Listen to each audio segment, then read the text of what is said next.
All right, buddy. So, what's your name and where you from? I'm D from Mesa, Arizona. All right, D.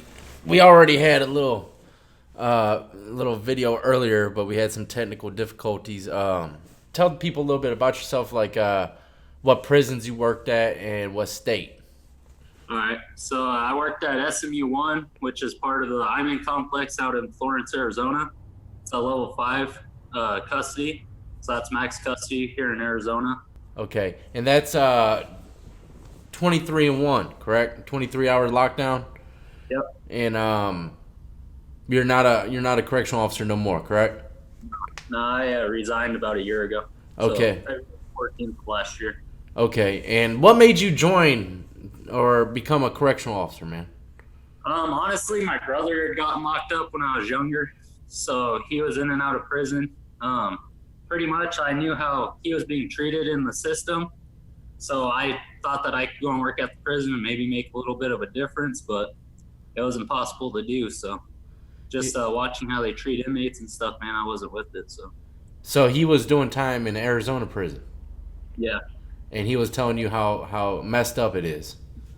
What did he yeah. say when you told him, "Hey man, hey bro, I'm a correctional officer, man"? What did he say? Honestly, honestly, he was proud as shit about it, but he was proud that his little brother was doing that. But I mean, he told me the ins and outs and everything of how I could be respected and stuff like that. You know what I mean?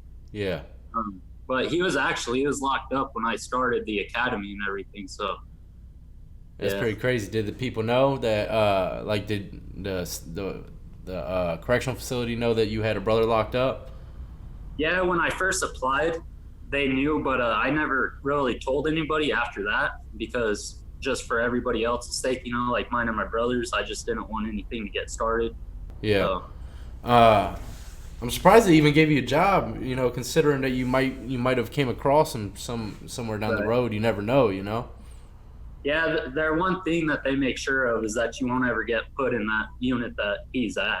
Yeah. So, which like he was locked up in Tucson, so that's about 2 hours away from, well, an hour and a half away from Florence. So, Yeah, I've heard some pretty crazy horror stories about Tucson, man. Like some of they're really violating people's rights out there. But check it out. Tell me a little bit about this Arizona prison system, man. What made you resign? Well, yeah, what made you leave? What made you leave? I think you just said it, but what exactly really pushed you to the limit to leave? pretty much, man. I mean, just like you said, how they're violating the inmates' rights and stuff like that. That was a big part of it. And then pretty much the final straw for me was one night I was doing my walk. I was doing my, that's pretty much a check, welfare check on everybody. And this dude was complaining of chest pain. So I called for an ICS, which is pretty much it's an emergency, and you're supposed to have other COs respond to it. And nobody really came, so I ended up just taking him down to medical myself. And they hooked him up to an EKG machine for about 2.5 hours. And I was talking to him the whole time and everything, while he was hooked up to it. And but you could see on the EKG that it kept skipping. So like every 5 seconds, it would just full on just flatline. And then Really? yeah. Damn, I didn't know. So I didn't know like because I've been hooked up to EKG and to see a flatline. That's pretty crazy. it is, bro. So, anyways, I kept telling the sergeants and everything that they needed to call an ambulance. They wouldn't do it. They said that he'd be fine and all that. And they left me in there with this dude for 2.5 hours. And they didn't come in and check on him, nothing, bro. When they first came in and hooked up the EKG, that's all that they did. They walked out after that. So I sat there with them, talked to him, found out like what he was in there for, everything like that. He was in there for an extreme DUI. He had a 3-year piece left, so that's all that he had left to do. And they wouldn't call for him for an ambulance, and then they finally called for him for one. And about 5 minutes after they called, he passed away. Was he like sweating? Was he even like? Was he having any kind of reactions other than the EKG reading crazy? Like, He was having full heart attack symptoms. You know what I mean? yeah, So they're full on heart attack symptoms. But I don't know if it's everywhere else, but I know for sure in Arizona, they don't give a shit. You know what I mean? They don't care about that. Their medical system's rigged. yeah. What happened to him after he passed away? they took him out of the prison, and then that's the last that I seen of him. And then I went into a cell, cleaned out his cell, told his cellie what happened, because I felt like his cellie deserved the respect for me to let him know that he passed away. And then his cellie helped me clean up his stuff, all of his pictures of his kids and everything. And that was it, man. That's sad as hell, man. So you saw pictures of the kid.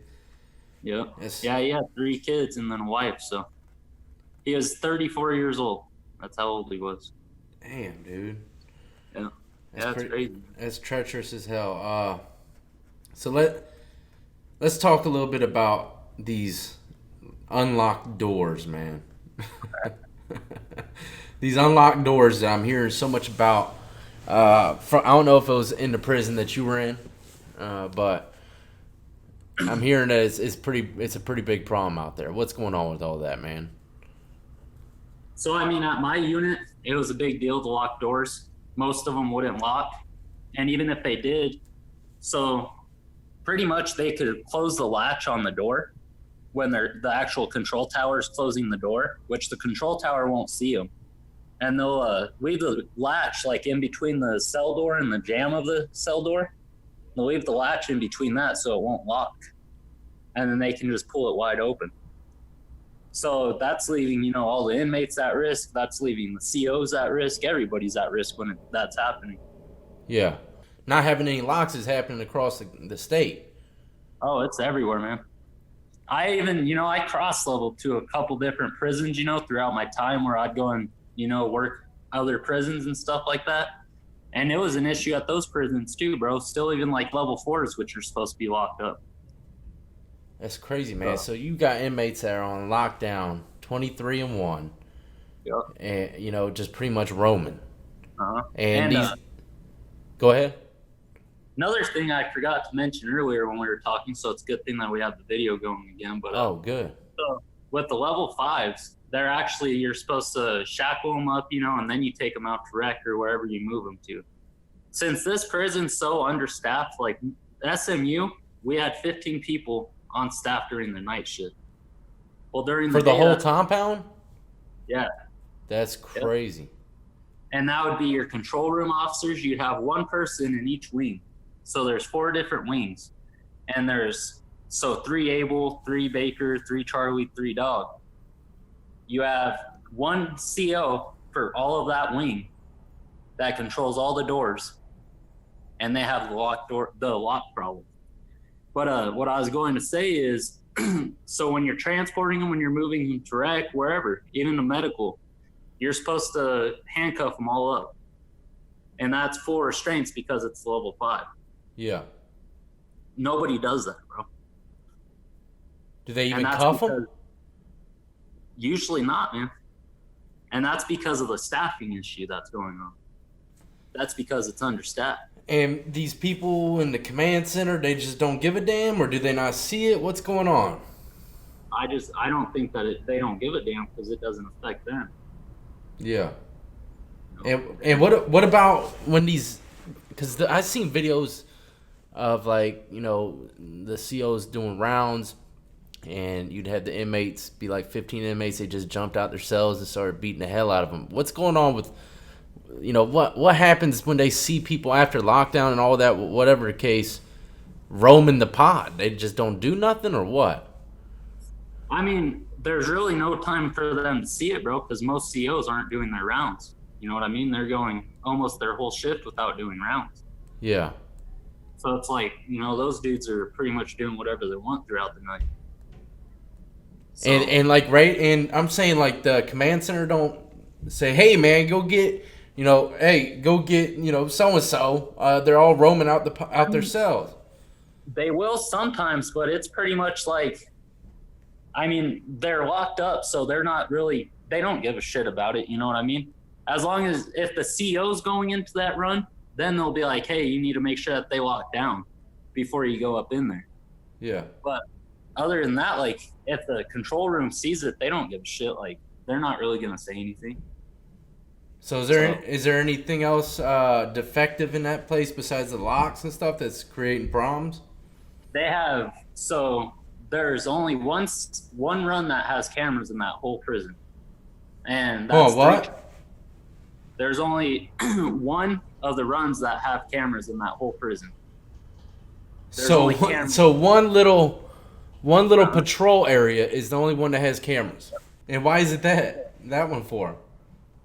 what are the cameras for? No, why is it only in that one? Is there a reason? Are there other ones that are just not working, or what? I mean, no, there's just no cameras in the other ones. Or if there are cameras, they're just too damn old and they're not working anymore.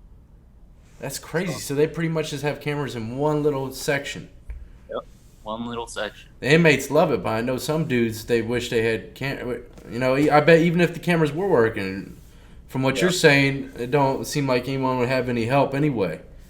yep, exactly. And I mean, it's honestly, it's like your other guy, your other CO that did a interview the other day, how he said like in the academy and stuff, they make you feel like they're gonna have your back all the time and they're gonna all respond quick. It's not like that, bro. Did they make you That's feel why, like that though?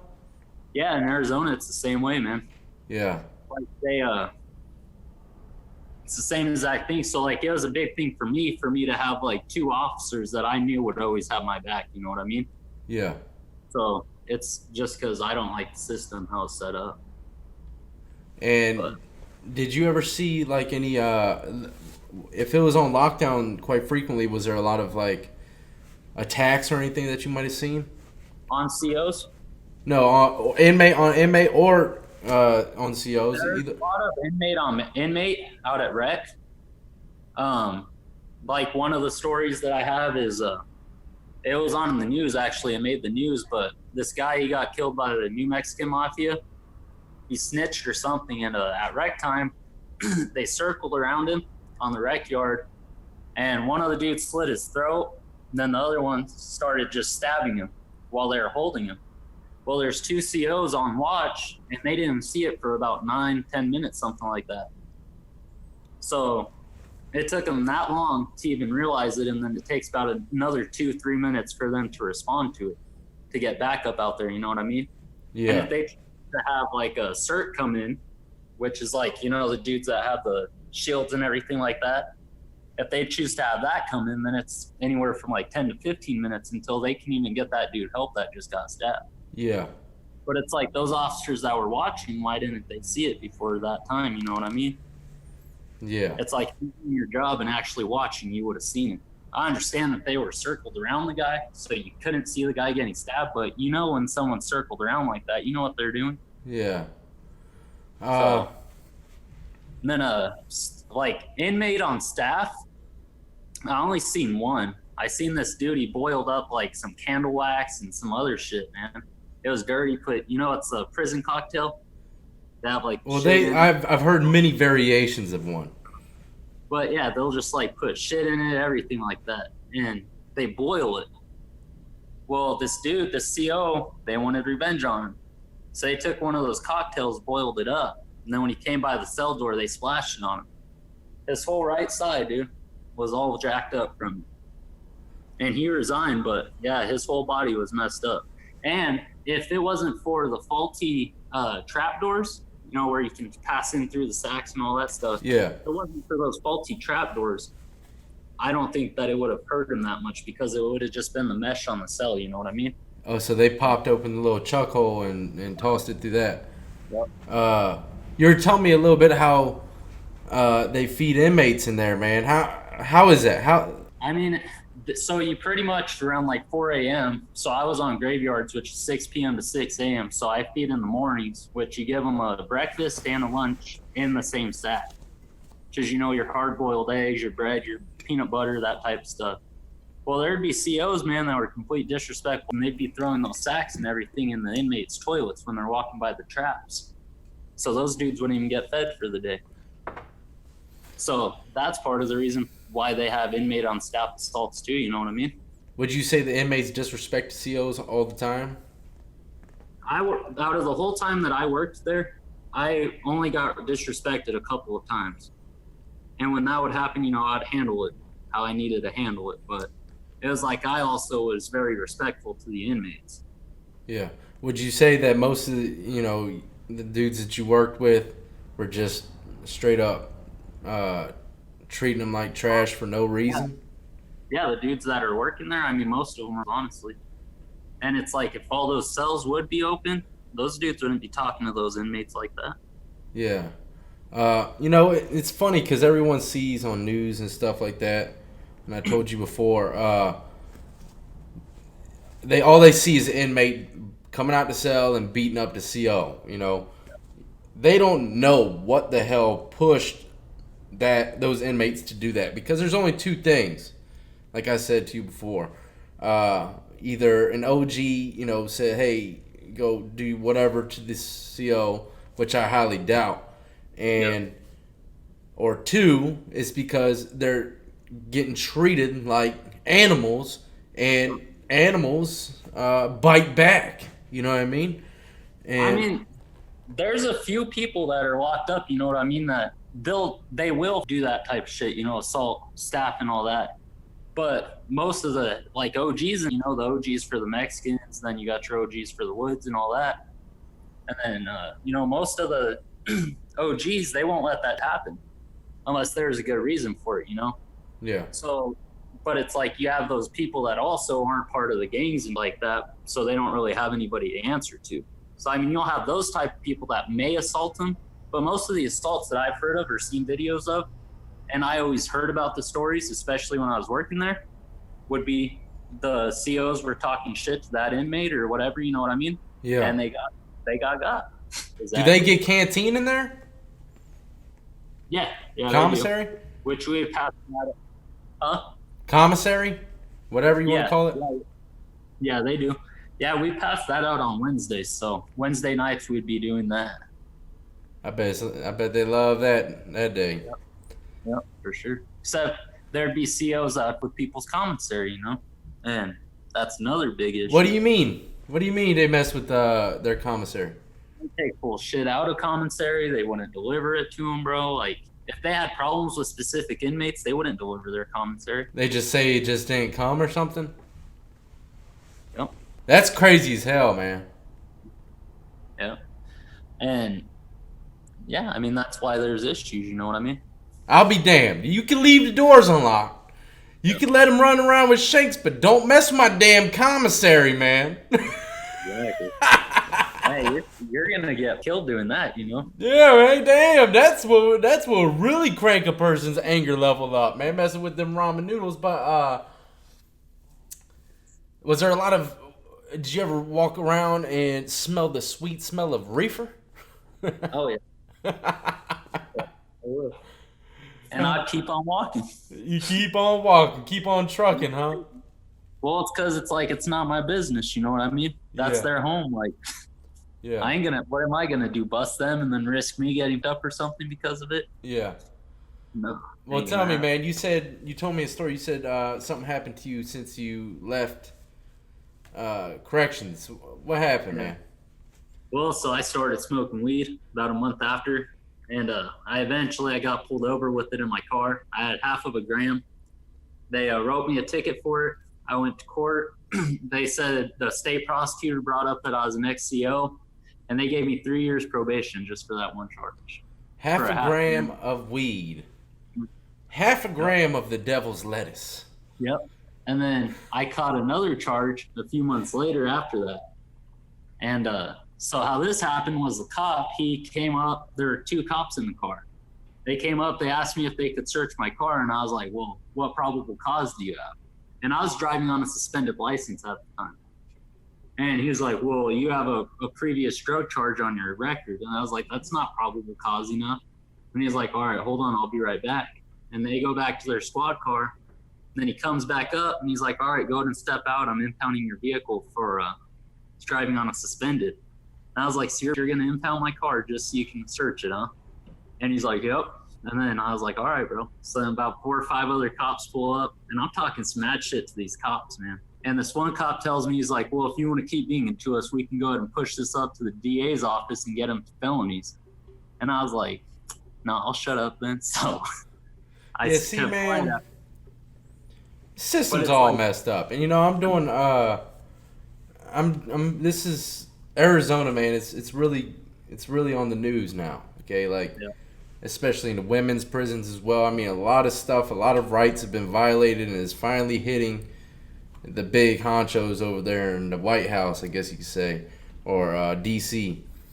And it's going crazy over there, man. I can honestly say, from the way that they feed individuals and treat individuals, and when it comes to health services and stuff like that, I think as of right now, out of all the places I've done research on and talked to people, Arizona might be the worst state. It's up there with Florida, but Florida, I heard they have a lot of good stuff going on. It's just some places the COs will beat the hell out of you, and stuff like that. But for the most part, man, it's like Arizona is like statewide. Like the whole thing is a shithole. Right. Well, look, man, I appreciate you coming on to the show. If there was any piece of advice for anybody out there that might be trying to become a correctional officer, at least in the state of Arizona, what would you say to them? Go work at Walmart, bro. You'll make about the same amount of money. Go work at Walmart. You'll make just about the same amount of money, and there's more cameras. Yep, and get benefits too. And more locked doors. No more locked doors. That's crazy, though, man. From what you said, it sounded like a level 5 maximum security prison, 23-1, has less cameras than a convenience store, 7-Eleven, Corner Mart, That's unbelievable. Damn cameras don't even work. Yeah. So it's like, where's all the money going that's in the budget for this prison? Yeah. This whole prison system, you know what I mean? Where's all that budget money going? And what's going on with your brother, man? Is he out? Is he going in? Is he still locked up? What's up? He's in jail right now, awaiting trial out in Tucson. He's about to be doing 10 to 15. He has been locked up since he was 18.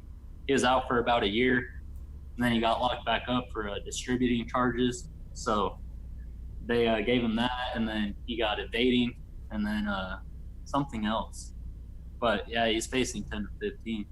Damn, man. I'm sorry to hear that. Yeah, it sucks that he's going to have to do 10 to 15 in that system. That's what pisses me off the most, you know what I mean?